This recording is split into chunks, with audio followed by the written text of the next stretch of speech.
In a manufacturing defect case, a plaintiff must prove that the injury-producing product was defective at the time of sale.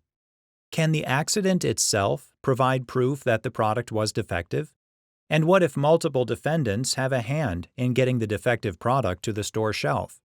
In Welge versus Planters Lifesavers Company, a peanut jar shatters and injures the plaintiff's hand, and the defendants are dealt a crushing blow.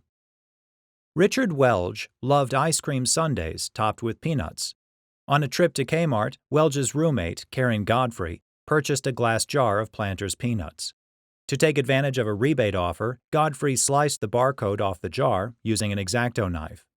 Godfrey then placed the jar on top of the fridge where Welge could find it. A week later, Welge opened the plastic cap and enjoyed some peanuts without incident. A week after that, Welge uncapped the jar and poured a handful of nuts in his left hand for a sundae. With his right hand, Welge replaced the plastic cap with a downward motion. The glass jar shattered, severely injuring Welge's hand. Welge brought a products liability claim. He named as defendants K-Mart, the seller of the peanuts, Planters, the company that jarred the peanuts, and Brockway, the manufacturer of the glass jar. The district court granted summary judgment to the defendants, reasoning that Welge hadn't excluded the possibility that something other than a manufacturing defect caused his injuries.